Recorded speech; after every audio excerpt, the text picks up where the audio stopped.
আয়ান, এই মেয়েকে আমার সামনে থেকে বিদায় কর, আর নয়তো এখানে আরো একটা লাশ পড়বে। আয়ান দৌড় জুথির কাছে এসে ওর এক হাত ধরে রিকশার দিক যেতে যেতে বলল, তুই এখানে এলি কিভাবে বোন? তাছাড়া যেখানেই ঝামেলা সেখানেই তোকে কেন আসতে হবে? নিজেও মরবি, সাথে আমাকেও মারবি? কিন্তু ভাইয়া উনি। একদম চুপ কর। এখানে বসে আর একটা কথাও যেন তোর মুখ থেকে না আসি। গাড়ি করে দিচ্ছি, সোজা বাড়ি যাবি। জুথি আর কথা বাড়ালো না, কান্না করতে করতে তানিশার সাথে গাড়িতে উঠে পড়ল। ঠিকই আছে, তুই ওখানে গিয়েছিলি কেন? তোকে নিষেধ করেছিলাম না? আমি কি বুঝেছিলাম ওখানে উনি ছিল? তুই তো কিছুই বুঝিস না। দুটো খাস, তারপর তোর শিক্ষা হয়। আমি না হয় একটু ভুলই করেছি, তাই বলে উনি আমায় মারবেন? তানিশাকে চুপ করে থাকতে দেখে জুথিও গালে হাত দিয়ে চুপ হয়ে যায়। সারাদিন পার হয়ে গেল, ছেলেটা এখন পর্যন্ত বাসায় ফিরে না। ফোন করেছি, তাও ধরে না। আপনি একটু গিয়ে দেখুন না। আমি গেলে কি তোমার ছেলে আসবে? সে তো আমার সাথে কথা পর্যন্ত বলে না। আয়নকে ফোন দিয়ে দেখো ওরা কোথায় আছে। ওরা কেউ ফোন ধরছে না, আপনি একটু ব্যবস্থা করুন না। রাদিফ তো ফিরলই সেই কখন। ওকে গিয়ে বল আমি ডেকেছি। আপনার কি মনে হয় রাদীপকে আপনার ছেলে শহর করতে পারবে? আমি ওর মা, ওর মনে কি চলে একটু হলেও বুঝতে পারি। সে তো আমার সাথে কথা বলে না, তাহলে কি আমার সাথে আসবে? বারবার আপনার কথা বলছেন কেন? আপনি যেচে গেছেন আমার ছেলেটাকে একবারেও মানানোর জন্য। আমার ছেলেটা একটু রাগী, কিন্তু সে আপনাকে ভীষণ ভালোবাসে, সম্মান করে। সাফওয়ান খান দীর্ঘ নিঃশ্বাস ছাড়েন। উনি কোন মুখ নিয়ে ওনার ছেলেকে মানাতে যাবেন? সেদিন কি ওনার ছেলের কথা উনি শুনেছিলেন? একদমই শুনেননি, বরং সবার বিরুদ্ধে গিয়ে ছেলেকে শাস্তি দিয়েছিলেন। ওনার মনে পড়েন সেদিনের কথা। 7 বছর আগে রাদিফ জুথি ছাদে বসে খেলছিল। মূলত সেখানে আয়ান, ইভা, ফারি ও রোদ ছিল। মনি 3 বছরে থাকায় সে নিজের মায়ের কাছেই ছিল, আর বাকি সবাই মিলে এক জায়গায় বসে ট্রুথ অ্যান্ড ডেয়ার খেলছিল। খেলতে খেলতে এক পর্যায়ে বোতলের মুখ রাদিফের দিকে পড়ায় সবাই মিলে ওকে ডেয়ার দেয়, এখান থেকে কাউকে কোলে নিয়ে তাকে পুরো ছাদে ঘোরাতে হবে। ব্যাস, ডেয়ার দেওয়ার সাথে সাথে রাদিফ জুথির কাছে এসে ওকে কোলে তুলে নেয়, কারণ রাদিফ ওখানে সবার থেকে ওকে বেশি পছন্দ করত। তাছাড়া আরও বড় কারণও সবার ছোট ছিল। 10 বছরের ছিল জুথি, 11 বছর ছিল ফারি, 13 বছরের ছিল ইভা, 14 বছরের ছিল রোদ, 16 বছরের ছিল আয়ান, আর রাদিফ ছিল 20 বছরের। তাই পছন্দ অনুযায়ী রাদিফ জুথিকেই বেছে নেয়। কোলে নিয়ে কিছুক্ষণ হাঁটার পরেই আরিশ ও ছাদে আসে। ওরা সবাই ছাদে আসে এটা শুনে। এসে তার বিয়ে করা বউকে অন্য কারো কোলে উঠতে দেখে মাথাটা রাগে আগুন হয়ে ওঠে। দাঁত কিরমির করে গিয়ে রাদিফের কোল থেকে থাবা মেরে জুথিকে নামিয়ে ওখানে বসে জুথির 2 গালে ঠাস ঠাস করে 2টো থাপ্পড় মেরে দেয়। ওর গালে হাত ধরে টানতে টানতে ছাদ থেকে নিচে নিয়ে এসে সোজা ওর রুমে নিয়ে যায়, গিয়ে দরজার ভিতরে থেকে বন্ধ করে দেয়। তুই আমার কি হস? বোন হইতো। তোর সাথে আমার কিছুদিন আগে কি হয়েছিল? বিয়ে হয়েছিল। তাহলে তোর আর আমার সম্পর্কে কি হয়? কেন ভাই বোনের? আরিশের এমনিতেই মেজাজটা আগুন ছিল, এখন ভাই বোন শব্দটা শুনে দাঁত কিরমির করে। জুথির চুলের মুঠি পিছন থেকে শক্ত করে ধরে ঠোঁট দুটো চেপে ধরে বলল, স্বামী বুঝিস? স্বামী হই তোর। বিয়ে হয়েছে না তোর? তাহলে পরপুরুষের সাথে কি তোর? কেন ওর কোলে উঠেছিস? আমি কি ইচ্ছে করে উঠেছি? হিচকি দিয়ে কথাটা বলল। তুই কোলে না উঠলে কি তোকে জোর করে উঠাতে পারতো? আমাকে মারবেন না, সত্যি বলছি, আর কোনোদিনও রাদীপ ভাইয়ের কোলে উঠবো না। আমি করবো না, যাবো না, খেলবো না। এই কথাগুলো শুনতে শুনতে আমার মাথাটা ঝালাপালা হয়ে গেল। কিন্তু আজ আর আমি তোর এই কথা বলছি না। আজ তোকে এমন শাস্তি দেব যা তোর মৃত্যুর আগ পর্যন্ত মনে থাকবে। আগুন চোখে কথা বলল, আপনাকে আমার ভীষণ ভয় লাগছে, প্লিজ এইখান থেকে আমায় যেতে দিন। আগুন চোখে কথাগুলো বলল। আরিশ জ্যোতির কান্নায় পাত্তা দিল না। নিজের মতন করে খাটের পাশে রাখা ছোট্ট টেবিলের ড্রয়ার খুলে দাঁড়ালো, কিছু একটার মতো করে বের করে ডান হাতে দিয়ে বাম হাতের আঙুলের উপর এপিট ওপিট করে বাঁকা হাসলো, আর চোখে যুথির দিকে তাকিয়ে ডেভিল হাসি দিয়ে ওর একদম কাছে চলে যায়।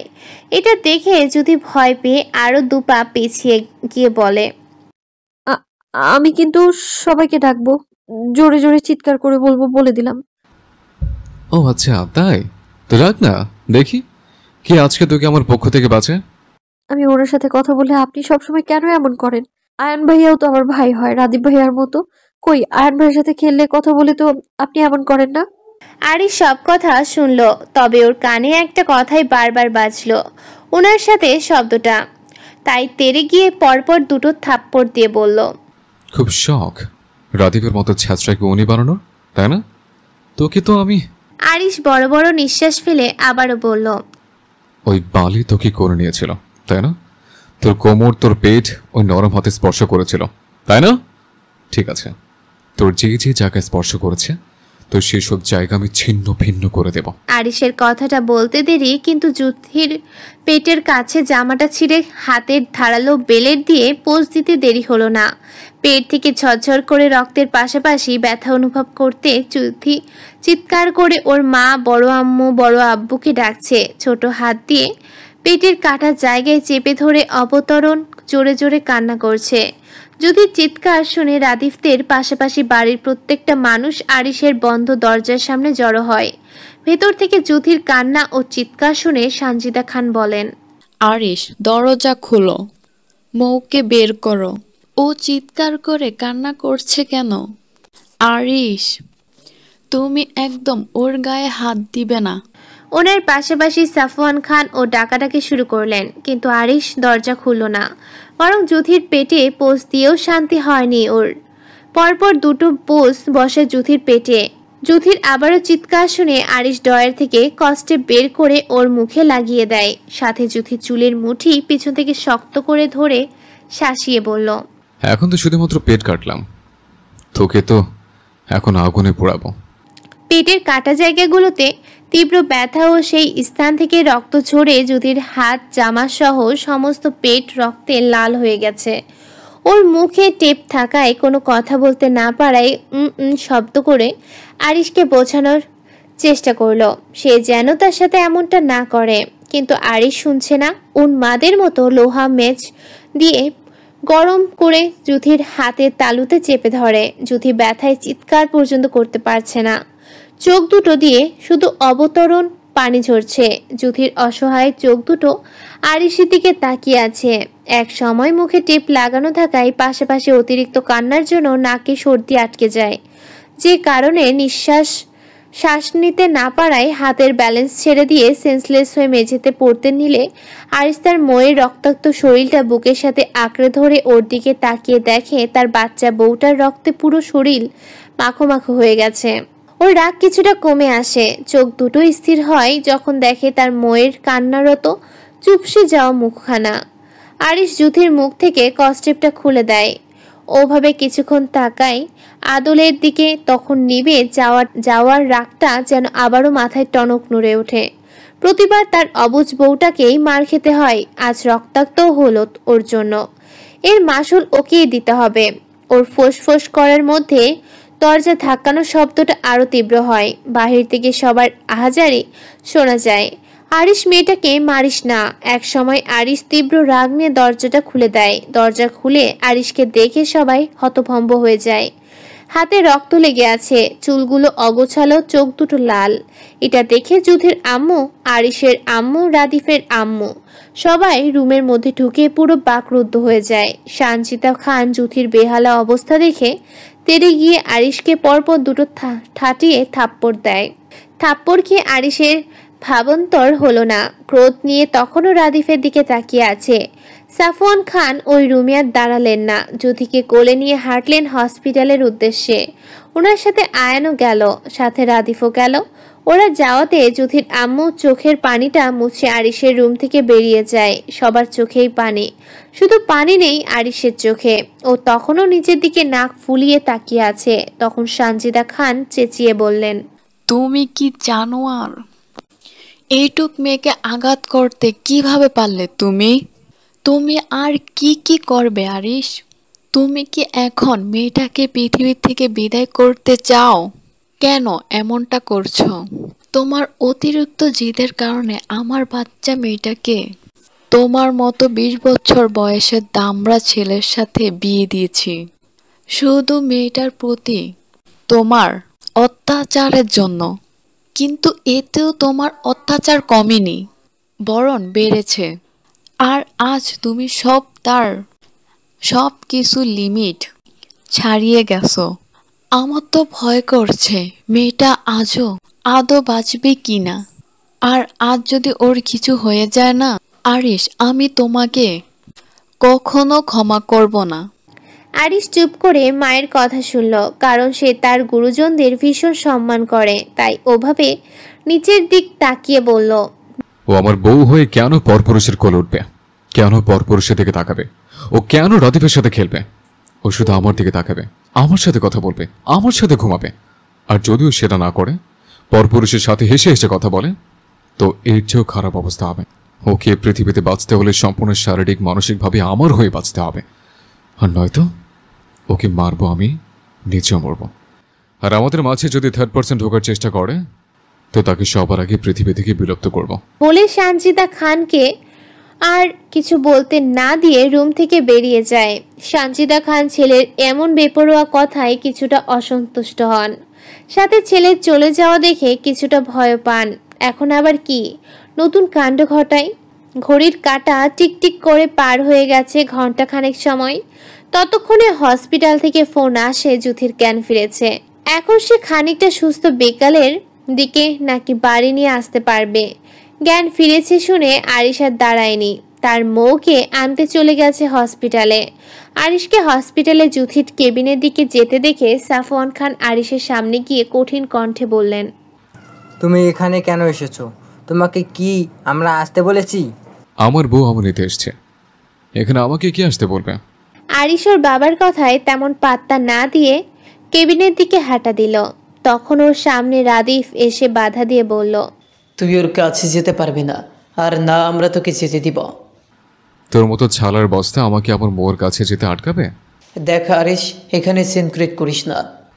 তুই আমার সামনে থেকে সর, আর নয়তো আমি ভুলে যাব এটা হসপিটাল। কি করবি তুই? রাদিফের কথাটা বলতে দেরি, কিন্তু আরিশের রাদিফের গায়ে হাত তুলতে দেরি হলো না। একসময় দুই ভাইয়ের মারাত্মক হাতাহাতি শুরু হয়ে যায়। রাদিফের ঠোঁট কেটে রক্ত ঝরছে, আর আরিশের নাক ফেটে। ওদের দুজনকে থামানোর জন্য সাফওয়ান খান পেরে উঠছিলেন না। প্রায় হসপিটালের সব মানুষ জড়ো হয়ে যায় এক জায়গায়। ওখানের মানুষরা দুজনকে দুদিক টেনে নিয়ে যায়। তখনও আরিশ রাদিফের দিকে তাকিয়ে রাগে ফুলছিল। সাফওয়ান খান রাগে গজগজ করতে করতে আরিশের গালে থাপ্পড় লাগান সজোরে। আরিশের দিকে তাকিয়ে ফোঁস করতে করতে বললেন, আর কি কি করতে চাও তুমি? এত কিছু করেও তোমার শান্তি হচ্ছে না? আরিশকে আরো কঠিন কিছু কথা শুনিয়ে উনি রাদিফের দিকে তাকিয়ে বললেন, মানুষ একদিনের হলেও তো তার বড় হয়, আর আরিশ তো তোমার 3 মাসের বড়। বড় আব্বু, আমি জানতাম তুমি একজন বুঝদার ছেলে, আমার ছেলের মতো বেপরোয়া পাগল নও। আর সেই তুমি হসপিটালে বসে আমাদের আর মান সম্মান কিছু রাখলে না তোমরা। ওনার কথা বলার মধ্যে আরিশ লোকগুলোর থেকে নিজেকে ছাড়িয়ে জুথির কেবিনে গিয়ে ওর সামনে দাঁড়ায়। দেখে ওর হাতে ব্যান্ডেজ করা, অন্য হাতে স্যালাইন লাগানো। আরিশ জুথির হাতে স্যালাইনের পাইপ খুলতে খুলতে দাঁত কিরমির করে বলল, এসব বালসাল পরে, তোকে এখানে থাকতে হবে না, চল তুই আমার সাথে। এখান থেকে এক্ষুনি তুই আমার সাথে চলে যাবি। বলে জুথিকে পাজা কোলে তুলে হনহন করে হাঁটতে শুরু করে। সাফওয়ান খান, রাদিফ, আয়ান সবাই দেখলো আরিশের সাইকোগিরি, তবে কেউ কিছু বলল না, কারণ তিনি চান না এই মুহূর্তে হসপিটালে বাড়তি ঝামেলা করতে। তবে সাফওয়ান খান দমেও যাননি। মনে মনে কিছু ভেবে দীর্ঘ নিঃশ্বাস ফেলে ওনার কাজ আছে বলে ওদের বাসায় চলে যেতে বলে। সন্ধ্যাবেলায় চারপাশ শুনশান নিরিবিলি আজ খান বাড়িতে। কারোর মুখে কোনো কথা নেই, থাকবে কি করে? বাড়ির বড় ছেলে যে কাণ্ড আজকে ঘটিয়েছে তাতে কারোর মুখে থেকে কোনো কথা বের হচ্ছে না। তখন আরিশ ওভাবে জুথিকে নিয়ে আসার পরে ওর রুমে নিয়ে এসেছিল। রুমে এসে কাউকে আর ঢুকতে দেয়নি। তার এক কথা, যখন তার বউ রাদিশের সাথে খেলে তখন বাড়ির সব থাকে কোথায়? তখন যদি সবাই তার বউকে রাদিফের কাছে যেতে না দিত, খেলতে না দিত, তাহলে কি সে তার বউকে এমনভাবে আঘাত করত? কখনোই করতো না। সে তো আর এই বউটাকে মারাত্মক ভালোবাসে, তাহলে সে আর তার বউকে অন্য কারোর সাথে সহ্য করতে পারে না। আর রাদিফ? তাহলে তো প্রশ্নই আসে না। তার বুকের বাপাসটাই আজ ভীষণ কষ্ট হচ্ছে। অসহায় চোখ দুটো নিয়ে তার মৌয়ের ফ্যাকাশে আদলের দিকে তাকায়। তাকিয়ে ওর চোখ দুটো পানিতে ভরে যায়। আজ তার ভীষণ মনে হচ্ছে। তার মৌয়ের সমস্ত শরীরে চুমু দিয়ে বলতে থাকে, ভীষণ ভুল হয়ে গেছে মৌ, ভীষণ ভুল হয়ে গেছে। কিন্তু আফসোস, যা করে ফেলেছে সেটা তো এখন আর ঠিক করতে পারবে না। আরিশের এসব ভাবার মধ্যে নিচ থেকে চেঁচামেচির আওয়াজ আসে ওর কানে। সাফওয়ান খান গলা ছেড়ে ডাকছেন ওকে। ওর কিছুটা বিরক্তি লাগে, তবুও রুম থেকে বের হয়ে নিচে নামার জন্য। খানবাড়ির আঙিনায় আজ যেন নিস্তব্ধতার চাদর বিছানো, প্রতিটি দেয়াল যেন নিঃশব্দে কিছু বলছে। বাড়ির পরিস্থিতি নীরবতা এমনভাবে নেমে এসেছে যেন শব্দ ও সাহস হারিয়ে পালিয়েছে কোথাও। আর এই সব কিছুর মূল ঊর্ধ্ব হচ্ছে খান বাড়িতে এই প্রথমবার পুলিশ এসেছে, তাও বাড়ির ছেলেকে গ্রেফতার করতে। সবাই এটা দেখে কিছু বলার ভাষা খুঁজে পাচ্ছে না। পারবেন কিভাবে? বাড়ির বড় কর্তা সাফওয়ান খান নিজে পুলিশ নিয়ে এসেছেন। এখানে কার বা কি বলার থাকতে পারে? সবাই শুধু তাকিয়ে আছেন সাফওয়ান খান মূলত কি করতে চায় সেটা দেখার জন্য। আরিস তখন বাবার ডাকে নিচে এসে সবার মতো অনেকটা অবাক হয়। পুলিশের দিকে তীক্ষ্ণ দৃষ্টিতে তাকিয়ে সাফওয়ান খানের দিক তাকিয়ে প্রশ্ন করল, ওনারা এখানে কি করছে? আমি ওনাদের নিয়ে এসেছি। কেন? তোমাকে ওদের হেফাজতে পাঠাবো। হোয়াট? না বোঝার তো কিছু নেই। দিন দিন তোমার যে মানসিক ট্রামা, এটা সহ্য সীমার বাহিরে। তোমার কাজকর্ম দিনের পর দিন নিরীপণ অসহনীহীন হয়ে উঠেছে। সহ্যর সীমা পেরিয়ে যাচ্ছ আজকাল। উনি এতটুকু বলে থেমে আবার বললেন, তাই আমি ভেবেচিন্তে সিদ্ধান্ত নিয়েছি, ওনারা তোমাকে তাদের হেফাজতে নিয়ে যাবেন। তুমি যেখানে কিছুদিন থাকবে, সেদিন তুমি স্বাভাবিক অবস্থায় ফিরবে। ওনারা তোমাকে সেদিন ছেড়ে দিবেন। আব্বু, তুমি সব কি বলছো? না ভেবে তো আমি তাদের বাড়িতে নিয়ে আসিনি, তাই না? অবশ্যই সবার ভালোর কথা ভেবে চিনতে নিয়ে এসেছি। ওনার কঠিন কণ্ঠে বলা কথা শুনে সানজিদা খান চোখের পানি ছেড়ে দিয়ে আহাজারি কণ্ঠে বললেন, আপনি এসব কি বলছেন? ছেলে ভুল করেছে মানলাম, তা বলে বাড়ির ছেলেকে এখন পুলিশ হেফাজতে পাঠাতে চাচ্ছেন? দেখো, আমার মুখের ওপর কেউ কথা বলুক, এটা আমার কোনোদিন পছন্দের ছিল না। আমি যেটা করি সেটা ভেবেচিন্তেই করি। তাই বলে ওনাকে বাকি কথাটুক শেষ না দিয়ে সাফওয়ান খান হাত জাকিয়ে থামিয়ে দিয়ে বললেন, ওসি সাহেব, ওকে নিয়ে যান। ওসি সাহেব সাফওয়ান খানের কোথায় ওনাদের কিছু লোক দিয়ে আরিশের সামনে গিয়ে ওর হাত ধরে হাঁটতে নিলে আরিশ হাত দুটো মুঠ করে শক্ত কণ্ঠে আবার বাবার উদ্দেশ্যে বলল, আব্বু, তুমি এটা ঠিক করছো না। ওনাদের বলো আমার হাত ছাড়তে। সাফওয়ান খান ছেলের কথা শুনলেন, তবে কোনো উত্তর করলেন না। অন্যদিক মুখ করে তাকিয়ে রইলেন। ওনাকে অন্যদিক তাকিয়ে থাকতে দেখে আরিশ আবারও বলল, আব্বু প্লিজ, ওনাদের ছাড়তে বলো আমাকে। আমি সত্যি আমার মৌকে অমনভাবে আঘাত করতে চাইনি। তুমি তো জানো আমি আমার মৌকে অন্য কারোর সাথে সহ্য করতে পারি না। তখন আয়ানও ওর বড় আব্বুর নিকট অসন্তুষ্ট গলায় বলল, বড় আব্বু, ভাইয়া হয়তো ভুল করেছে, তাই বলে ভাইকে এভাবে শাস্তি দিবে? ওনাদের ভাইকে ছেড়ে দিতে বলো প্লিজ বড় আব্বু। সাফওয়ান খান তখনও একই রকম অন্যদিক তাকিয়ে রইলেন। আয়ানের কথাকে পাত্তা দিল না। আরিশ ওর বাবাকে কিছু বলতে না দেখে পুলিশের দিকে ঘুরে হাত ছাড়াতে ছাড়াতে বলল, ছাড়ুন আমার হাত। আমার মৌকে এখানে একলা রেখে কোথাও যাব না আমি। দেখুন, আপনি যাবেন নাকি আমরা আপনাকে জোর করে নিয়ে যাব? আরিশকে এক প্রকার জোর করে পুলিশরা নিয়ে যেতে নিলে আরিশ ওর বাবার দিক তাকিয়ে রক্ত আবা চোখ করে বলল, আজ তুমি যা করলে একদমই ঠিক করোনি আব্বু। আমাকে প্লিজ ওনাদের সাথে যেতে দিও না। আমার অনুপস্থিতিতে রাদীপ আমার বউয়ের কাছে যাবে, এসে কথা বলবে। আব্বু, এটা আমি মানতে পারবো না। পুলিশরা আরিশকে জোর করে খান বাড়ি থেকে নিয়ে যায়। সাফওয়ান খান আরিশের কোনো কথাকেই গুরুত্ব দিলেন না, বরং আরিশকে নিয়ে যেতে উনিও ওনার রুমে চলে যান। পরপর কেটে যাচ্ছে 2টো দিন। জুথি এখন মোটামুটি বেশ সুস্থ, পেটের কাটা জায়গাটা অনেকটা শুকিয়েছে, হাতের পোড়া স্থানটাও অনেকটা টেনে গেছে। তবে এই 2 দিনে বদলে গেছে বাড়ির অনেক সিচুয়েশন। সানজিদা খান স্বামীর সাথে 2 দিন হয় মুখ ভার করে থাকেন। সাফওয়ান খান নিজেও কিছুটা ক্ষুণ্ণ, উনি পরিস্থিতির সামাল দিতেই এমনটা করেছেন। তার উপর থানা থেকে কল এসেছে পরপর। আরিশ এই 2 দিনের থানায় বসে পানি ছাড়া কিছু মুখে দেয়নি।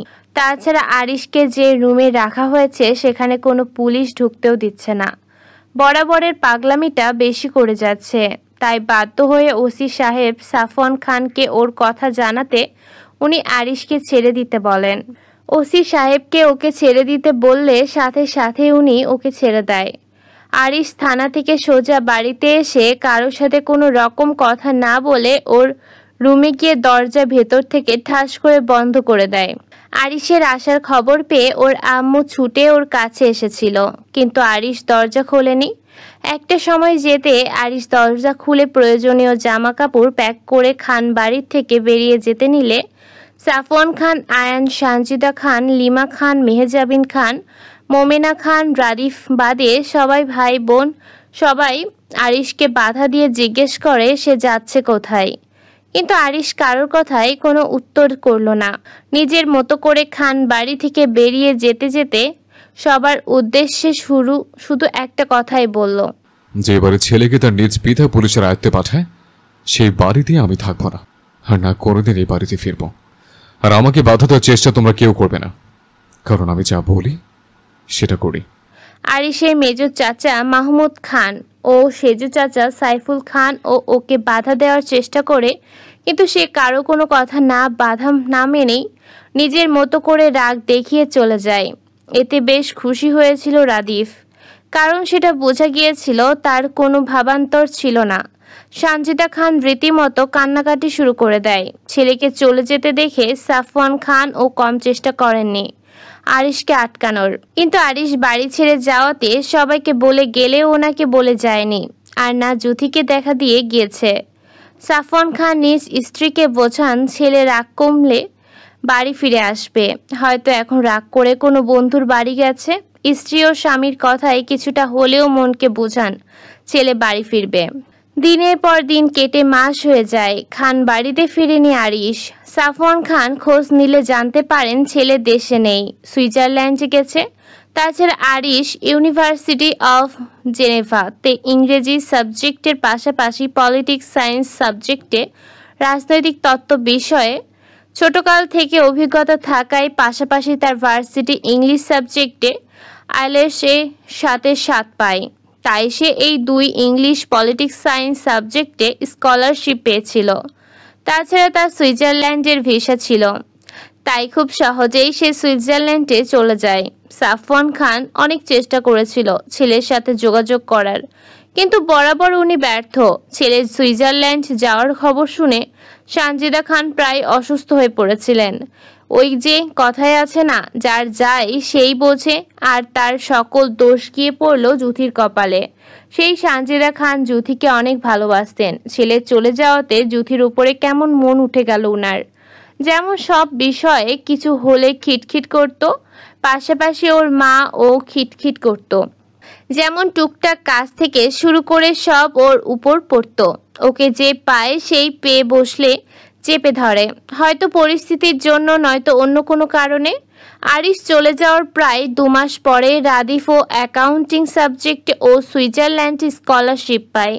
এতে বাড়ির সবাই বেশ অবাক হয়েছিল, কারণ রাদিফের কোনো স্কলারশিপ পাওয়ার ওয়ে নেই। তবুও যখন স্কলারশিপ পায় বাড়ির সবাই বেশ খুশি হয়েছিল। সবাই আগ্রহ নিয়ে রাদিফকে সুইজারল্যান্ড অ্যাকাউন্টিং সাবজেক্ট পড়াতে পাঠায়। রাদিফ ও পরিবারের কথা মতো অনিচ্ছা থাকা সত্ত্বেও বাহিরে পড়তে চায়। সেই 2 ভাই আবারও একই স্থানে স্থাপিত হয়েছে, কিন্তু তাদের দুজনের গন্তব্য আলাদা। দুজন একই স্থানে থাকলেও দুজন 2 জায়গায়, যেন কারো ছায়া কারোর পছন্দ নয়। বর্তমান সাফওয়ান খান এগুলো ভেবে দীর্ঘ একটা নিঃশ্বাস ফেলেন। সেদিন যদি পুলিশকে টাকা দিয়ে ছেলেকে তাদের সাথে না পাঠাতো, সেদিন যদি আর একটাবার ছেলের কথা শুনতো, তাহলে হয়তো তাদের বাবা ছেলের সম্পর্কটা এমন অবনতি হতো না। উনি এসব চিন্তা ভাবনা করে স্ত্রীর পানে তাকিয়ে বললেন, দুপুর হয়ে গেছে, খেতে দাও। সানজিদা খান স্বামীর কথায় আর কথা বাড়ালেন না। মাথায় কাপড় দিয়ে খাবার টেবিলে এসে খাবারের জন্য খাবার বাড়ালেন। যুথির থাপ্পড় দেয়া গালে হাত ঢলতে ঢলতে খান বাড়ির গেট খুলে ভেতরে ঢোকে। কিছুটা ভিতরে আসতে ওর চোখ পড়ে সুইমিং পুলের উপর। সেখানে রোদ, ইভা, ফারিমণি একসাথে মজা করে গোসল করেছে। এটা দেখে ওর চোখ তো কোঠায় ওঠার উপক্রম। গালের ব্যথা ভুলে দৌড়ে উপরে নিজের রুমে গিয়ে জামা কাপড় চেঞ্জ করে আবারও একই রকম দৌড়ে নিচে সুইমিং পুলের সামনে এসে কোমরে 2 হাত গুজে বলল, তোমরা আমাকে রেখে মজা করে গোসল করছো? আর একটু ওয়েট করলে কি হতো, আমিও তোমাদের সাথে গোসল করতে পারতাম। ইভা যুথিকে দেখে একগাল হেসে বলল, আমরা মাত্র কিছুক্ষণ হয় এসেছি, তুইও নেমে পড়, আজকে অনেক মজা হবে। ফারি ইভার সাথে তাল মিলিয়ে হেসে বলল, হ্যাঁ হ্যাঁ, তাড়াতাড়ি নাম, আর নয়তো বড়দের ডাক পড়বে, তোমরা এক্ষুনি উঠে এসো। যুথি নামতে নিলে রোদ সবার উপরে বলল, আজকে একটা জিনিস করলে কেমন হয়? ইভা যুথি কৌতূহল হয়ে একসাথে বলল, কি? এই যে আমরা সবাই এক জায়গায় অনেকক্ষণ মজা করে গোসল করলাম, এখন একটা প্রতিযোগিতা করলে কেমন হয়? কি প্রতিযোগিতা? কে কতক্ষণ পানিতে ডুব দিয়ে থাকতে পারে। ইভা যুথি কি বলবে তার আগে মনি চিৎকার করে বলে উঠল, আইডিয়াটা তো দারুণ। সবাই ঠিক করলো বড় থেকে ছোট কে কতক্ষণ পানিতে ডুব দিয়ে থাকতে পারবে। সেই অনুযায়ী এখানে ইভা সবার বড়, তাই ওই ডুব দিল সবার আগে। সবাই গোনা শুরু করলো। 1 মিনিট 33 সেকেন্ড হতে ইভা পানি থেকে উঠে দম নিতে নিতে বলল, বাবা, এই কয় মিনিট হয়েছে রে? 1 মিনিট 33 সেকেন্ড। ফারি, এবার তোর পালা। ফারিও 1 মিনিট হতে না হতেই পানি থেকে উঠতে হাঁপাতে হাঁপাতে বলল, ভাই, আমি আর থাকতে পারি নাই, শ্বাস বন্ধ হয়ে আসছে, তাই উঠে আসছি। এবার এই জুইথার পালা। সবার মতো যুথিও মুখ ভেঙচি মেরে পানিতে ডুব দিয়েছে। প্রায় 2 মিনিটের কাছাকাছি হতে না হতেই ও পানি থেকে উঠে শ্বাস নিতে নিতে নিচের দিকে তাকিয়ে বলল, আমি নিজেরটা নিজেই গুনেছি, এবার তো আমিই জিতবো। বলে সামনে তাকাতে পানির ভিতরে 2 পা পিছিয়ে যায়, কারণ তার সামনে স্বয়ং দাঁড়িয়ে আরিশ খান। ওকে দেখে যুথি আশেপাশে তাকিয়ে মিনমিন গলায় বলল, ওমা, আপনি এখানে কিভাবে এলেন? এখানে তো ওরা সবাই ছিল। এটা বলে উঠে যেতে নিলে আরিশ যুথির বাহাত ওর পিঠের দিক ঘুরিয়ে চেপে ধরে একদম ওর কাছে নিয়ে আসে।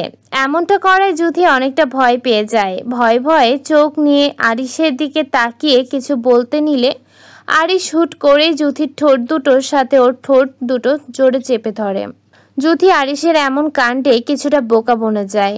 ওর থেকে নিজেকে ছাড়ানোর জন্য ছোটাছুটি করার চেষ্টা করে। আরিশের বুক শব্দ করে থাপড়াথাপড়ি করা শুরু করে দেয়, কিন্তু আরিশ ওকে ছাড়েনি, বরং যুথির হাত ওভাবে চেপে রেখেই যুথির চুলের মুঠি পিছন থেকে শক্ত করে ধরে রাখে, যাতে ও নাড়াচাড়া না করতে পারে।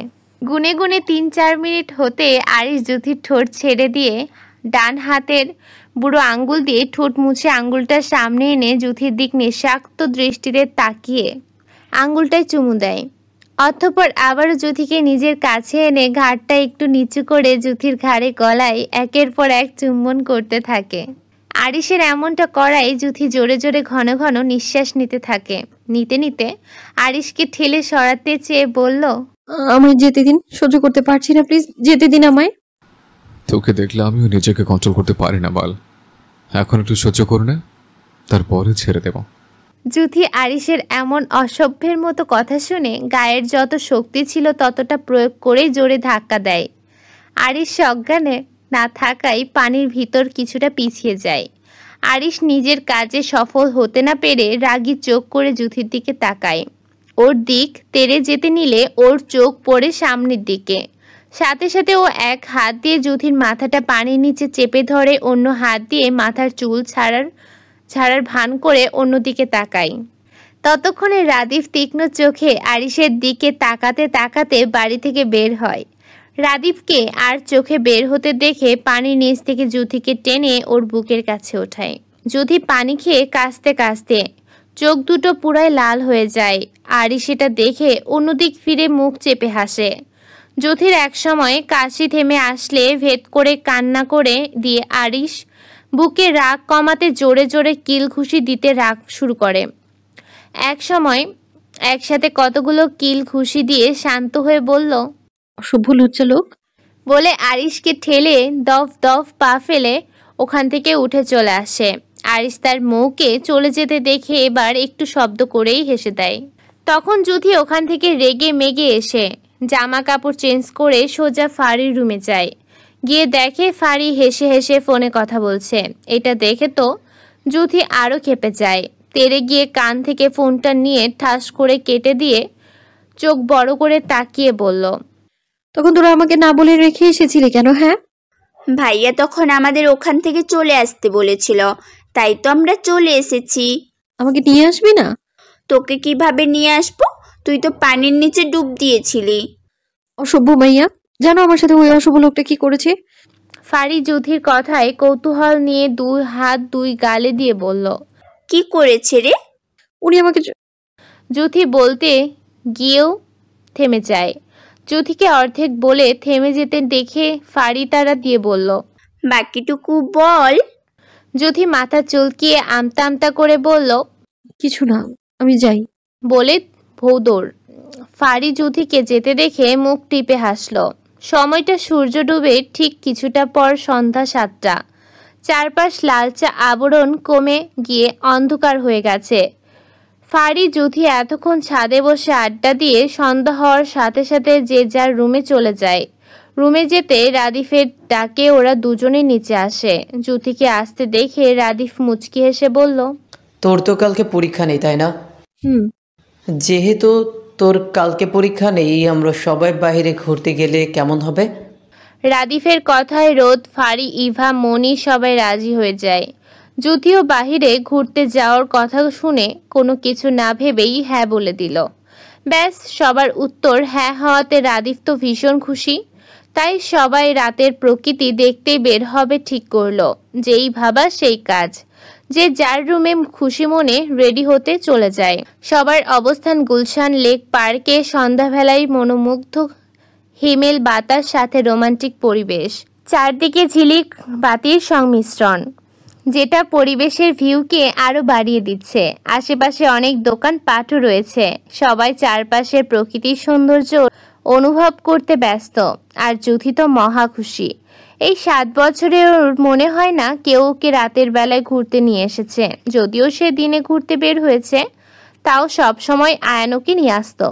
আবার কিছুক্ষণ ঘুরে সাথে করেই নিয়ে যেত। আজ সন্ধ্যাবেলায় আসতে পেরে তো কোনো কথাই নেই। সবাইকে রেখে সে একলা একলা ঘুরতে ব্যস্ত।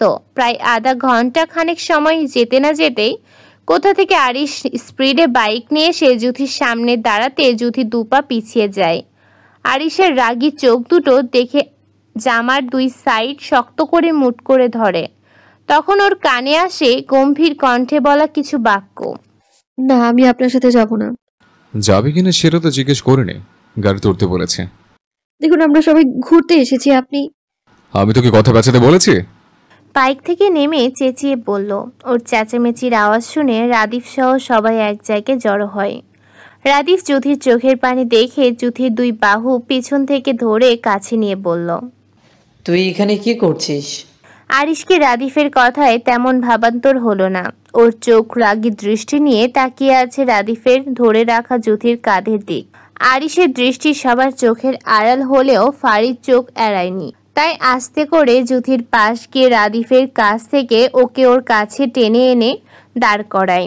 আরিশকে দেখে রোদ তো মহা খুশি। সবাইকে সাইড কাটিয়ে ওর সামনে গিয়ে বলল, আরে আরিশ, তোমাকে তো বাড়িতেই পাওয়া যায় না। সারাদিন রাজনীতি নিয়ে ব্যস্ত থাকো। সে যাই হোক, এখন এখানে এসে ভালোই করেছো। এখন আমি তোমার সাথে ভাইকে করব। আরিশের রাগে এমনি ঘর পুড়ছিল। রোদ এসে এখন আবার আরিশ বলে আলু পোড়া দিল। আরিশ কোনো কথা না বলেই রোদের গালেও ঠাস করে একটা থাপ্পড় বসিয়ে দেয়। তারপর বলল, এই তোর ছোট আমি আরিশকে? হ্যাঁ, গুনে গুনে তো 7 বছরের বড় আমি, তাই ভাইয়া বলে ডাকবি, বুঝছিস? রোদ এত জোরে থাপ্পড় খেয়ে ফুপিয়ে কান্না করে বলল, আর কিছুদিন পর এমনিতে তো তোমাকে এই নামে ডাকবো, তাই তুই এখন আরিশ রোদের বাকি কথাটুকু শেষ করতে না দিয়ে তেরা কণ্ঠে বলল, আমার সামনে থেকে সর, তোর সাথে কথা বলতে আমি এখানে আসিনি। কিন্তু আমি তো যাবি নাকি আরো একটা খাবি? রোদ আরিশের ধমকে 2 পা পিছিয়ে ফুপিয়ে কান্না করতে করতে আর চোখে একবার জুথির দিকে তাকিয়ে মনে মনে ফুঁসতে থাকলো, সাথে মনে মনে বিড়বিড় করলো, শুধু আমি তোর উপর বাড়ি গিয়ে দিব। আরিশের সামনে থেকে রোদ সরে যেতেই ও জুথির কাছে গিয়ে এক পাজা কোলে তুলে বাইকের সামনের দিকটায় বসিয়ে নিজেও বাইকে উঠে ততক্ষণ বাইক স্টার্ট দিয়ে ফুল স্পিডে ওখান থেকে চলে আসে। অনেকটা পথ আসতে জুথি আরিশকে খিঁচে শক্ত করে জড়িয়ে ধরে, কারণ সে শুনশান একটা রাস্তায় এসে গাড়ির স্পিড আরো জোরে করায়। জুথি বুকটা অনেকটা কেঁপে ওঠে, কারণ সে এত স্পিডে গাড়িতে কখনো চলেনি, বাইকে তো আরো না। ঘন ঘন নিঃশ্বাস নিতে নিতে আরিশের পেছন থেকে টি শার্ট খামচে ধরে চোখ মুখ খিচে কোনো রকম বলল, প্লিজ একটু আস্তে চালান না, আমার ভয় লাগছে তো। আরিশ এটা শুনে আরো একটু ঝেঁকে বসলো, বাইকের স্পিডটা আরো বাড়িয়ে দিল, কারণ বাইকের স্পিড যদি একটু বাড়ে তাতে যদি তার বউ এইভাবে জড়িয়ে ধরে তাহলে বাইকের স্পিড বাড়ানোই ভালো। এক সময় একটা শুনশান নিরিবিলি জায়গায় এসে বাইকটা থামায়। বাইক থামাতে জুথি আস্তে করে আরিশের থেকে সরে বাইক থেকে নেমে দাঁড়ায়। জুথি নামতে আরিশও নেমে জুথিকে রেখে সোজা সামনের দিক হাঁটতে থাকে। এটা দেখে জুথি তো ভ্যাবাচেকা খেয়ে যায়, এই কুলাঙ্গার ব্যাটা ওকে একলা রেখে এই রাত্রিবেলা কোথায় যাচ্ছে।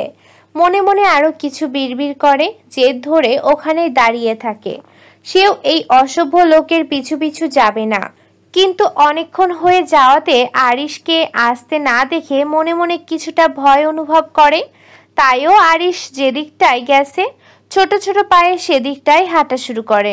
কিছু দূর যেতেই দেখে আরিশ বসার মতো একটা কংক্রিট বেঞ্চে মাথাটা নিচের দিকে করে বা হাত দিয়ে কপালে ধরে বসে আছে।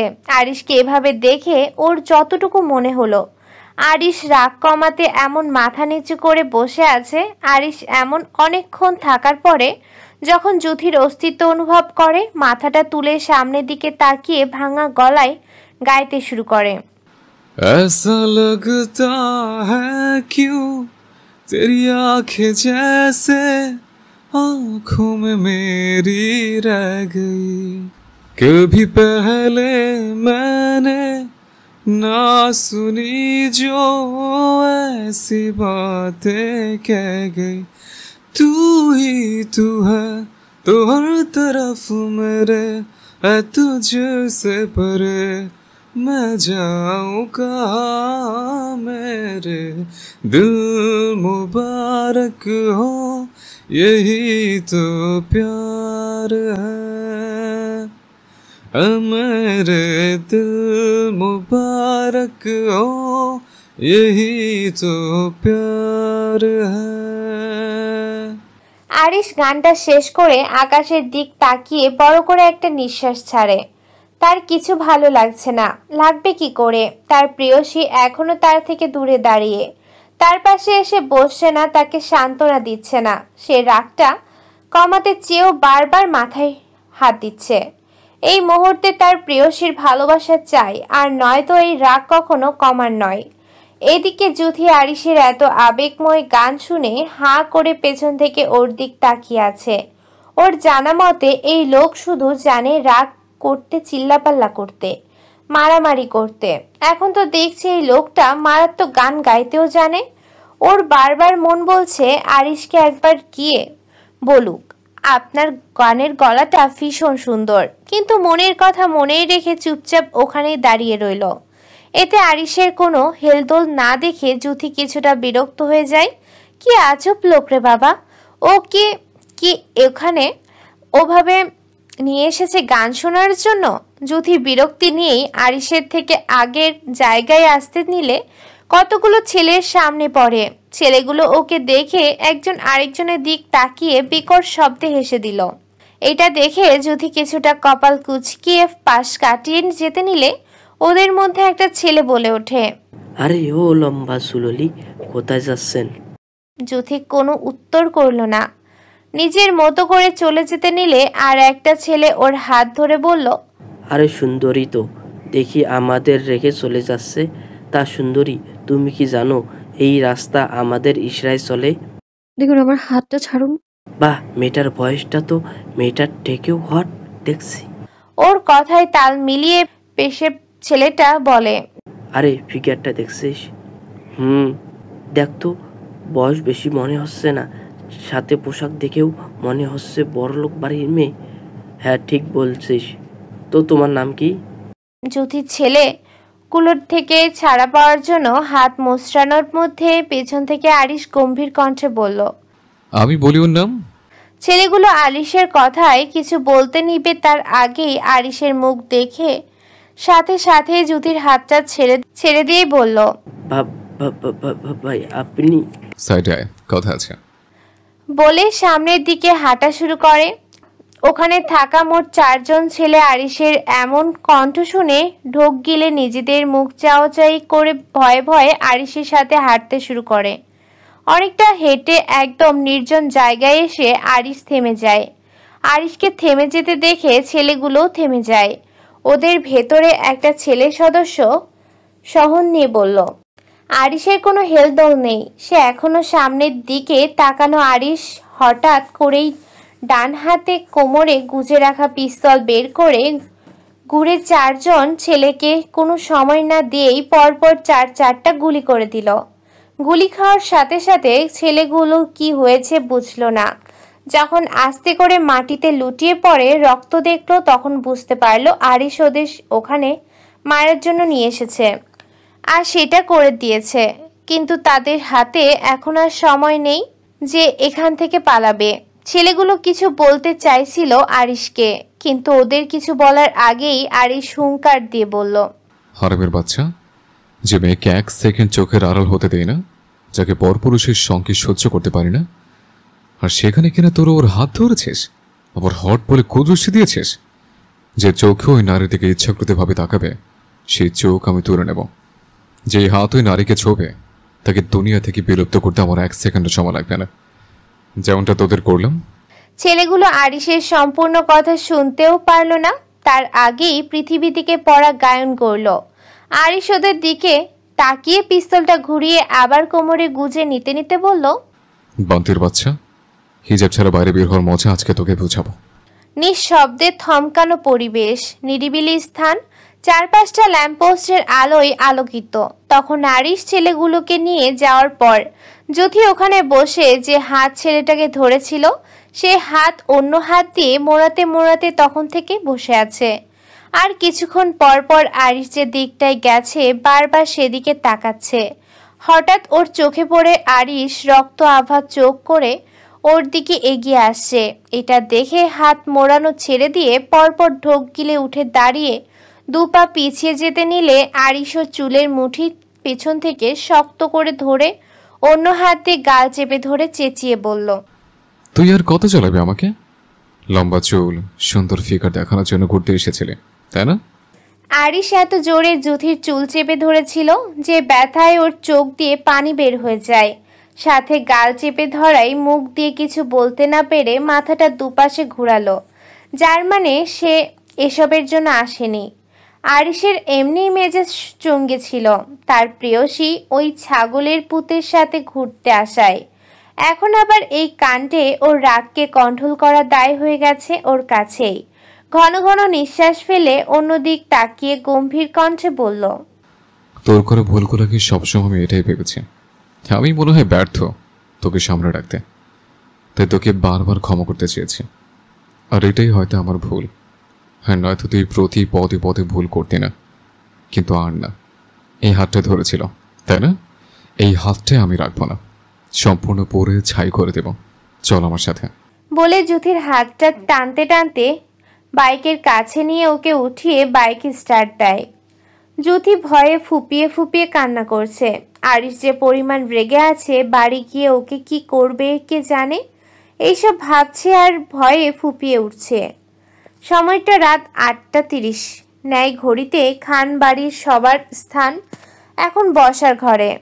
বাড়ির কর্তাদের অফিস থেকে প্রায় ফেরার সময় হয়েছে, তাই বাড়ির কর্তীরা সবাই এক জায়গায় বসে ঘোষ গল্পের আড্ডা বসিয়েছে। এই তো কিছুক্ষণ হয় রাদি ফিরে যে যার রুমে গেছে। যদিও সানজিদা খান জিজ্ঞেস করেছিলেন জুথির কথা, তখন ফারি আগ বাড়িয়ে বলেছিল আরিশ ভাইয়ের সাথে আসছে। এতে সানজিদা খান মনে মনে বিরক্ত হলেও ছেলের কথা ভেবে মুখে কিছু বলেনি, বরং সবাইকে যে যার রুমে যেতে বলেছিল। ওনারা কথায় বাকিরা আর কেউ কোনো কথা বাড়াননি, যে যার মতো করে গল্প করতে শুরু করলেন। ওনাদের কথাবার্তা বলার এক পর্যায়ে আরিশকে জুথির হাত ধরে টানতে টানতে ভিতরে আসতে দেখে মেজো চাচি লিমা খান বললেন, আরে আরিশ, তুমি ওকে এভাবে নিয়ে আসছো কেন? ওনার কথা শুনে সবাই দরজার দিকে তাকিয়ে দেখে জুথিকে টেনে নিয়ে আসার দৃশ্য। জুথিকে দেখে ওর আম্মু মোমেনা খান আরিশের সামনে গিয়ে বললেন, আরে আরিশ আব্বু, তোমার এই অবস্থা কেন? নিশ্চয়ই এই অলক্ষণে মেয়েটা কিছু করেছে, তাই না? আরিশ কারো কথায় উত্তর করল না। নিজের মতো করে জুথির হাত টেনে উপরে সিঁড়ি দিয়ে উঠতে নিলে সানজিদা খান কড়া কণ্ঠে বললেন, আরিশ, তোমাকে ঠিক লাগছে না। আর এইভাবে পাগলের মতন করছো কেন? এই মেয়ের হাত ছাড়ো। আরিশ তার মায়ের কথায় ওখানে দাঁড়ায়, পেছন ঘুরে না তাকিয়ে মায়ের কথার সম্মান রাখার জন্য নম্র কণ্ঠে বলল, দেখো আম্মু, এমনিতে অনেকবার নিজেকে কন্ট্রোল করার চেষ্টা করেছে, কিন্তু আমি ব্যর্থ আম্মু। এখন আমাকে আর রাগিও না, আমাকে আমার মতো থাকতে দাও। আর নয়তো এবার আমি একা নয়, এই বাড়তি বেড়াকে আমার সাথে নিয়ে যাব। বলে আগের মতো জুথির হাত টানতে টানতে ওর রুমের দিক চলে গেছে। সানজিদা খান আর কথা বাড়ালেন না। ওনার এই ঝামেলাগুলো মোটেই সহ্য হচ্ছে না। ওনার ছেলেটা দিন দিন কেমন বেপরোয়া উন্মাদ হয়ে গেছে। কারোর কথা এখন আর তেমন শুনতে চায় না, নিজের মন মতো চলে। আরিশ এমনটা ছিল না। দেশে থাকাকালীন আরিশ আর কেউ কথা শুনুক আর না শুনুক, ওর মায়ের আর ওর আব্বুর কথা সব সময় শুনতো। কিন্তু দেশে ফেরার পর আরিশ কেমন বদলে গেছে সেই চেনা আরিশ আর এই আরিশের অনেক পার্থক্য। ছেলেকে কিছু বলতেও পারছেন না, আবার যদিও ওনাদের ছেড়ে চলে যায় এসব চিন্তা করে উনি সোফার উপর বসে দীর্ঘ নিঃশ্বাস ছাড়েন। আরিশ জুথিকে ওর রুমে এনে ঠাস করে দরজাটা ভেতর থেকে বন্ধ করে জুথিকে বিছানার উপর ধাক্কা মেরে ফেলে দেয়। খাটের পাশে ছোট টেবিলের ড্রয়ার থেকে মাঝারি লোহার মতো লম্বা কিছু একটা বের করে ম্যাচ জ্বালিয়ে আগুনের উপর ধরে। এটা দেখে জুথি আরো জোরে কান্না করে দিয়ে বলল, প্লিজ আমার সাথে এমন করবেন না, আমার হাত পুড়াবেন না প্লিজ, তাহলে আমি পরীক্ষা দিতে পারবো না। পরীক্ষার কথা আগে মনে ছিল না? ওর দিকে না তাকিয়ে লোহাটা গরম করতে করতে আরিশ জুথির কোনো কথা শুনছে না দেখে জুথি ভয়ে বিছানার এক কোণে গুটিসুটি দিয়ে বিছানার চাদর খামছে ধরে ফুপিয়ে ফুপিয়ে ভয় ভয় চোখে আরিশের দিক তাকিয়ে কান্না করছে। আরিশের লোহাটা গরম করা হয়ে গেলে আগুন থেকে সরিয়ে দেখে সেটা দিয়ে সাদা সাদা ধোঁয়া উঠছে। এটা দেখে আরিশ বাঁকা হেসে জুথির দিকে তাকিয়ে ঠান্ডা কণ্ঠে বলল, এদিকে। আরিশের বলা দুটো কথা যেন জুথির বিছানায় খামছে দ্বারা হাত দুটো কেঁপে ওঠে। তাই একদম খাটের কোণে আরো গুটিসুটি দিয়ে নিচের দিকে তাকিয়ে ফুপাচ্ছে। আরিশ জুথির নড়চড় না দেখে গম্ভীর কণ্ঠে বলল। জুথি কোনো উপায় না পেয়ে আস্তে বিছানা থেকে নেমে গুটি গুটি পায়ে আরিশের সামনে দাঁড়িয়ে নিচের দিক তাকিয়ে ভয়ে ফুপিয়ে কান্না করছে। জুথিকে কাছে আসতে দেখে আবারও গম্ভীর কণ্ঠে বলল, কি হলো? কাছে আসতে বললাম না? জুথি আরিশের ভয়ে আরিশ বলার সাথে সাথে ওর ডান হাতটা আস্তে করে ওর সামনে ধরে। জুথি হাত বাড়াতে আরিশ জুথির হাতটা মুঠোর মধ্যে নিয়ে বলল, তোর হাত দে, লোহাটা ঠান্ডা হয়ে যাচ্ছে তো। আরিশ জুথির হাত পুড়বে না শুনে জুথির কিছুটা ভয় কমে, তাই হিচকি দিতে দিতে বলল, এত নরম কোমল হাতটা ধরার জন্যই পারফেক্ট। মানে? এবার নিচের দিক থেকে আরিশের দিকে তাকিয়ে, মানে এটাই, তোর হাত পুড়ব না। সত্যি? তবে একটা শর্ত আছে। কি? এখন এই মুহূর্তে আমাকে ডিপলি জড়িয়ে ধরবে এবং আমি যতক্ষণ পর্যন্ত না ছাড়তে বলবো এভাবেই ধরে থাকবে। যদি রাজি থাকিস তো হাত পড়বো না, আর যদি না। আরিশের সম্পূর্ণ কথাটা জুথি শেষ করতে দিল না। তার আগে দুপা আগিয়ে আরিশের গলা জড়িয়ে ধরতে নিলে বিপত্তিকর বাজে জুথি আরিশের লম্বাটা নিয়ে। কারণ আরিশ 6 ফিট আর জুথি 5 ফিট 2 ইঞ্চি। আরিশ বুঝতে পারে, তাই একটু নিচের দিকে ঝুঁকে যাতে তার মৌ তাকে জড়িয়ে ধরতে পারে। হলো তাই আরিশ নিচু হতে। জুথি আরিশের গলাটা জড়িয়ে ধরে জুথি আরিশের গলা জড়িয়ে ধরতে আরিশ সোজা হয়ে দাঁড়ায়। তাতে জুথির পা মাটি থেকে অনেকটা উপরে উঠে গেছে। জুথি আরিশের গলা ধরে ঝুলছে দেখে আরিশ মনে মনে হেসে ও জুথির কোমর জড়িয়ে নিজের সাথে আরও আবদ্ধ করে নেয়। দুজনের এমনভাবে যে কতক্ষণ কেটেছে সেটা হয়তো ওরা নিজেও জানে না। একটা সময় জুথি অতিরিক্ত কান্না পাশাপাশি এভাবে অনেকক্ষণ জড়িয়ে থাকায় প্রায় ওভাবেই ঘুমিয়ে গেছে। জুথি আরিশের জড়িয়ে ধরা গলা থেকে হাতটা পড়ে যেতে দেখে বুঝতে পারে তার বউ ঘুমিয়ে গেছে। সে আর আজ ভীষণ সন্তুষ্ট। তার বউ আজ তার বুকে ঘুমিয়েছে, হোক না সেটা জোর করে, তাতে কি আসে যায়। আরিশ আস্তে করে জুথিকে ওর বুকের কাছ থেকে সরিয়ে বিছানায় শুয়ে দেয়। অতঃপর চাদরটা টেনে ওর কোমর পর্যন্ত দিয়ে দেয়। ওকে শোয়ানো হয়ে গেলে যখন আরিশ ওর পাশে শুবে তখন ওর ফোনটা বেজে ওঠে। অসময়ে ফোন বেজে উঠতে আরিশের মেজাজটা আবারও গরম হয়। অনিচ্ছা থাকা সত্ত্বেও ফোনটা হাতে নিয়ে দেখে আয়ান ফোন করেছে। এই টাইমে আয়ানকে ফোন করতে দেখে আরিশ কিছুটা কপাল কুঁচকিয়ে ফোনটা রিসিভ করে বলার সাথে সাথে আয়ান অস্থির কণ্ঠে বলল, ঝামেলা হয়েছে ভাই, তুমি একটু লেকে তাড়াতাড়ি আসো। আরিশ ততটুকু কথা শুনেই ফোনটা কেটে দেয়। অতঃপর তার ঘুমন্ত বইয়ের দিকে একবার তাকিয়ে ব্যস্ত পায়ে রুম থেকে বেরিয়ে যায়। আরিশকে বাহিরের দিক বের হতে দেখে সাফওয়ান খান বললেন, এত রাত্রিবেলা তুমি কোথায় যাচ্ছ? সাফওয়ান খান ও কিছুক্ষণ হয় বাড়ি ফিরেছেন। বাড়ি ফিরে ওনাদের বাহিরে ব্যবসা নিয়ে মাহমুদ খান ও উনি 2 ভাই মিলে আলোচনা করেছিলেন। ওনাদের আলোচনার মূল বিষয় সাইফুল খান এই সপ্তাহের বাহিরে গেছেন। ওখানের কোম্পানির কতটা লাভ ক্ষতি সেটা নিয়ে ওনাদের আলোচনা। ওনাদের কথা বলার এক পর্যায়ে আরিশকে তাড়াহুড়ো করে বের হতে দেখে উনি উক্ত কথাটা বলেন। তবে ওনার কথায় উত্তর করল না আরিশ। ব্যস্ত পায়ে হেঁটে বাড়ি থেকে বের হয়ে গেল। আরিশকে কোনো উত্তর করতে না দেখে সাফওয়ান খান মনে মনে কিছুটা অসন্তুষ্ট হন। সানজিদা খান স্বামীর মুখে ছেলে বাহিরে যাওয়ার কথা শুনে খাবার সার্ভ করা রেখে আরিশকে কিছু বলবেন বলে এখানে এসে দেখে উনি আসার আগেই আরিশ চলে গেছে। উনি এসে আরিশকে না পেয়ে নিঃশ্বাস ফেলে খাবার সার্ভ করতে চলে যায়। আয়নের দেয়া লোকেশন অনুযায়ী বাইক নিয়ে পৌঁছে যায়। আরিশকে আসতে দেখে আয়ন এগিয়ে গিয়ে বলল, ভাই তুমি সেই আগের মতো খুন করা শুরু করেছো? আরিশের উপস্থিতিতে ওখানে থাকা 3 জন পুলিশ ওর দিকে এগিয়ে এসে বললেন, আরিশ খান খুন করা 4 জন ছেলের মধ্যে একজন শানভি মিজান খানের ছেলে। আর মিজান খান তো আপনার লোক, তাহলে ওনার ছেলেকে মারতে গেলেন কেন? আরিশ পুলিশের কথায় বাঁকা চোখে ওনার দিক তাকিয়ে তেরা কণ্ঠে বলল, আমার বলতে আমি আমার বউকে বলছি। আর সবচেয়ে বড় কথা, এই বউ জিনিসটাকে আমি সবকিছুর ঊর্ধ্বে ভালোবাসি। এক কথায় তার জন্য পুরো পৃথিবীর বিরুদ্ধে যেতে পারে। আর যেখানে আমার কলিজার হাত ছেলেগুলো ধরার সাহস করেছে সেখানে ছেলেগুলো পৃথিবীতে বাঁচার বয়ে রাখে না। আরিশের কথা শুনে পুলিশ 3 জনের ভেতর একজন বেশম খেয়ে মিনমিন কণ্ঠে বললেন, সামান্য হাত ধরে আপনি খুন করবেন? আমি কারো কাছে কৈফিয়ত দিতে পছন্দ করি না। আপনার আজ প্রথম, তাই ক্ষমা করে দিলাম। নেক্সট টাইম আর করবো না, কারণ ক্ষমা আমি বারবার আমার বউকেই করি, অন্য কাউকে না। Got it? আরিশের তেরা কণ্ঠ শুনে পুলিশ লোকটা বেকুব বনে যায়। মনে মনে ভাবে, কথার কি ড্যাস রে বাবা, এমন ছেলেদের এক কথায় বউ খোর বলে। মনে মনে এসব ভেবে বললেন, আসলে খুন করেছি আমি। এখন প্রমাণ মুছে ফেলার দায়িত্ব আপনাদের। আরিশকে চলে যেতে দেখে পুলিশগুলো ওর যাওয়ার দিকে তাকিয়ে তামিম নামের একজন পুলিশ বললেন, খুন করেছে আরিশ খান, প্রমাণ লোপাট করতে হবে আমাদের।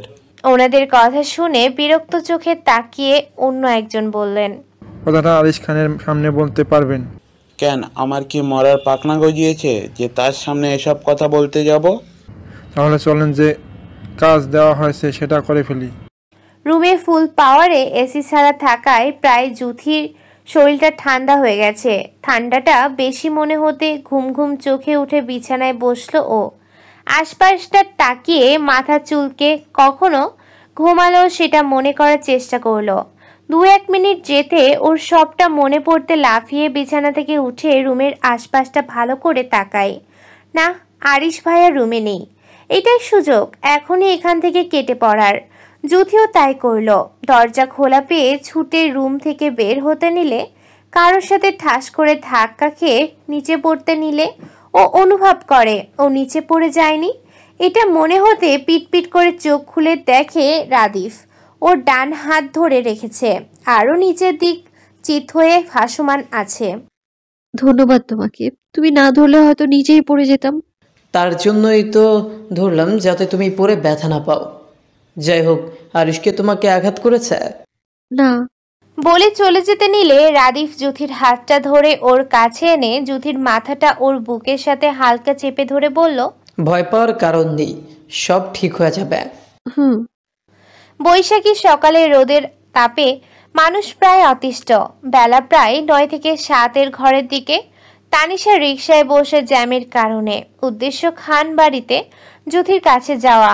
আজ পরীক্ষা নেই, সেই সুবাদে দুজন আজ এক জায়গায় থাকবে তাদের সিদ্ধান্ত। তাছাড়া আইসিটি নোটের ওর কাছে নেই। দুজনে এক জায়গায় বসে পড়বে, তাই এত সকাল সকাল বের হওয়া। কিন্তু আজ মনে হয় সব জ্যাম ওর কারণেই হয়েছে।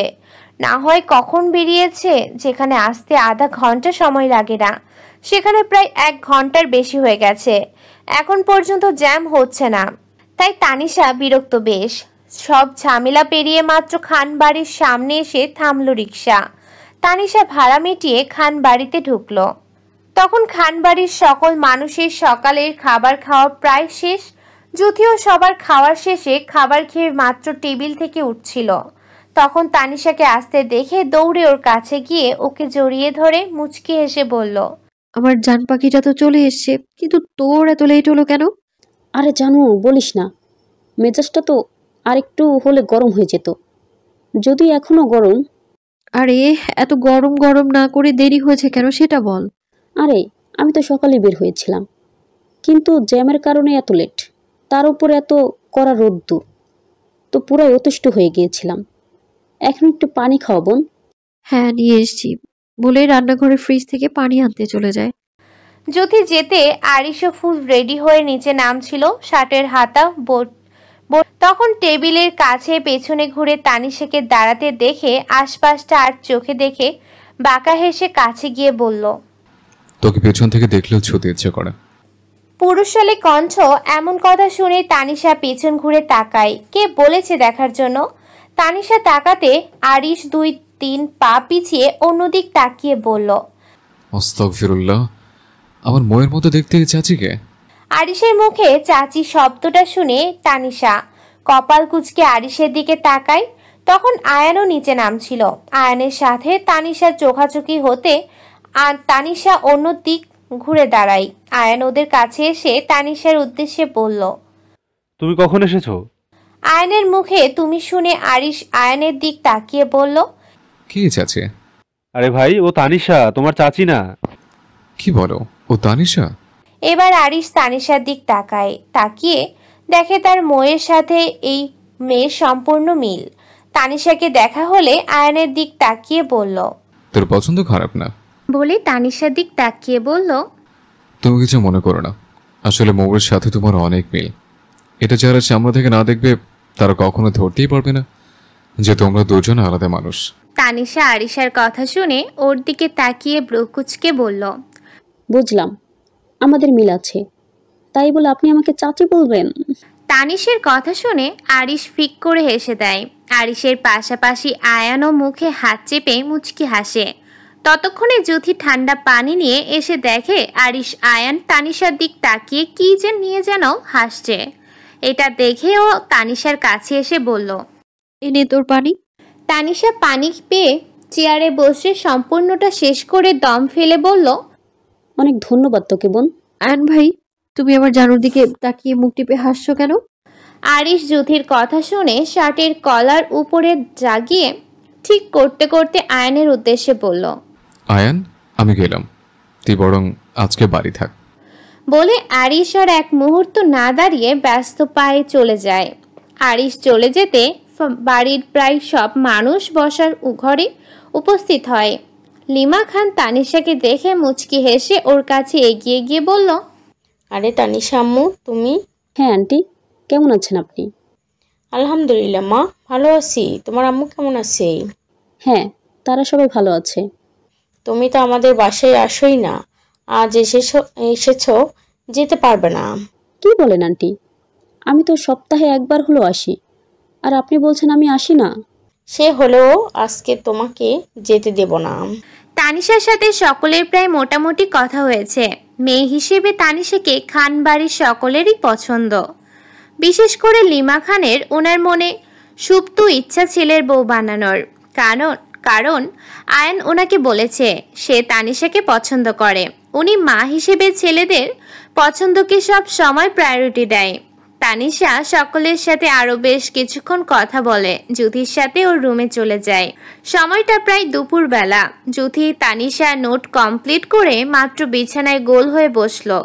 জ্যোতি নোটগুলো গুছিয়ে রাখতে রাখতে বিরক্তি ভঙ্গিমা নিয়ে বলল, দুর্বলের মাথায় আইসিটি চ্যাপ্টার শেষ হলে এক বাঁচা বাঁচি, এটা ম্যাথমেটিক্সের থেকেও কঠিন। মানলাম তোর কথা, কিন্তু কথায় কথায় এত বাজে কথা বলিস কেন? তুই কথা বলিস না তো ললিতা। শোন, তুই যে আমার সাথে কথায় কথায় বাল বলে, তার জন্য একটা বালের ঘরের নামতা বানিয়েছি। কি? হ্যাঁ, শুনবি? যদি তানিশার দিককে কৌতূহল হয়ে তাকাতে দেখে তানিশা গলা খাকারি দিয়ে বলল, আমি শিওর আমার নামটা শুনে তুই আর জীবনে কোনোদিন বাজে কথা বলবি না।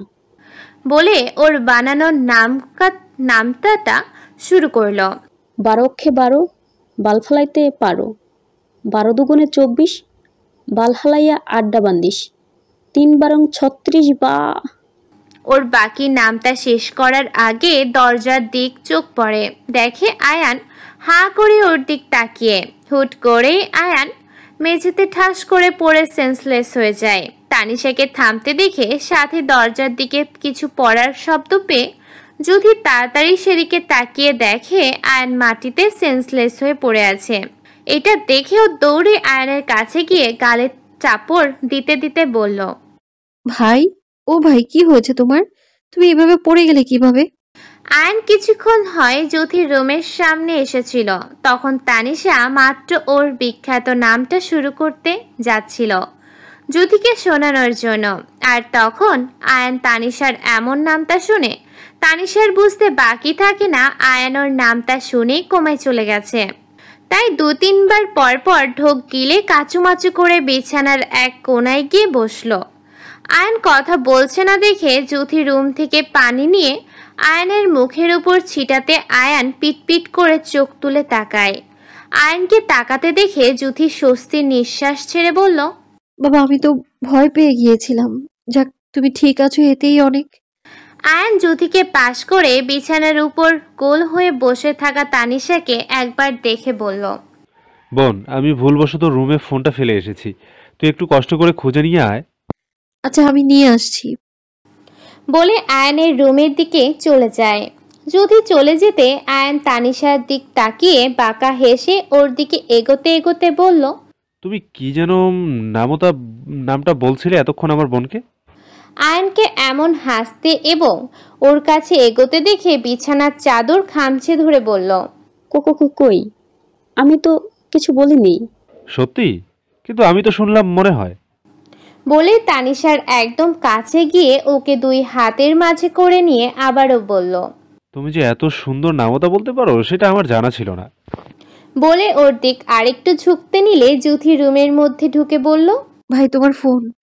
ব্যাস এতটুকু বলে সামনে তাকাতে দেখে এমন দৃশ্য আয়ানও কিছুটা অপ্রস্তুত হয়ে তানিশার উপর থেকে উঠে এসে ওদের কিছু বলতে না দিয়েই রুম থেকে বেরিয়ে যায়। কি হলো এটা? আমি জানি না।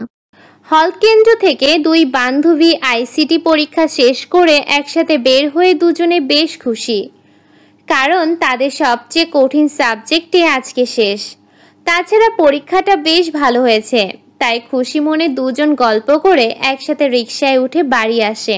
বাড়ির অনেকটা কাছে আসার পরে তানিশা রিকশা থেকে নেমে চলে যায়। জ্যোতিও চলে আসে। জ্যোতি রিকশা থেকে নেমে বাড়িতে ঢোকার সময় ওর পাশ দিয়ে আরিশও তখন বাইক নিয়ে বাড়িতে ঢুকছিল। জ্যোতি আরিশকে দেখে তাড়াতাড়ি বাড়ি ঢুকতে নিলে আরিশ বাইক পার্কিংয়ে রেখে তার মৌকে তাড়াহুড়া করে ভেতরে ঢুকতে দেখে সেও তার পেছনে যায়। দুজনে প্রায় একসাথে বাড়িতে ঢুকে আরিশ চারপাশে তাকিয়ে দেখে আশেপাশে কেউ নেই। অতঃপর আস্তে করে জ্যোতির কাছে গিয়ে টুপ করে ওর বাগালে চুমু খেয়ে মাথাটা চুলকাতে চুলকাতে সিঁড়ি দিয়ে নিচের রুমে চলে যায়। হঠাৎ এমন হয় জ্যোতিও চমকে ওঠে, আশেপাশটায় তাকায়। না, আপাতত আশেপাশটায় কেউ নেই দেখে জ্যোতি আরিশের যাওয়ার দিক তাকিয়ে গালি দিয়ে বলল, লুচ্চা, এক নম্বর লুচ্চা একটা বেড়া, যখন দেখে খালি চুমু খায়। বলে ও সিঁড়ি বেয়ে নিজের রুমে চলে যায়। কড়া রোদের মধ্যে ভার্সিটি শেষ করে ইভা ক্লান্ত শরীর নিয়ে বাড়ির আসার জন্য রাস্তার এক কিনারে দাঁড়িয়ে ওয়েট করছিল গাড়ি আসার জন্য, কারণ বাড়ি থেকে করা আদেশ ইউনিভার্সিটিতে বাড়ির গাড়ি ছাড়া আসা যাবে না। তাছাড়া ওদের বাড়ি থেকে ঢাকা ইউনিভার্সিটি প্রায় 30 মিনিটের মতো লাগে গাড়িতে আসতে। তাছাড়া আজকে বাড়ি ফেরার আগে ভার্সিটি বৈশাখী প্রোগ্রামের জন্য সাদা কাপড় কিনতে হবে। ওর কিছুক্ষণ ওয়েট করার পরে গাড়ি চলে আসে। ইভা গাড়ি আসতে ড্রাইভারকে আগে কাপড়ের শপে নিয়ে যেতে বলে। ড্রাইভার কিছুক্ষণ ড্রপ করার পর ওরা গিয়ে থামে নয়ুর লেডিস ফ্যাশন হাউসের সামনে। শপে এসে ইভা গাড়ি থেকে নেমে দেখে বিশাল বড় এক সাদা বিল্ডিংয়ের উপরে লেখা নয়ুর লেডিস ফ্যাশন হাউস। তার পাশে ডিজাইন করে বড় করে লেখা ইমরান খান রনি, প্লিজ ওয়েলকাম। ইভার বাহিরের ভিউটা দেখা হয়ে গেলে মনে মনে বলে, বাহিরের ডিজাইনটা এত সুন্দর করে ডেকোরেট করেছে, না জানি ভিতরের ভিউজটা কতটা সুন্দর হয়েছে।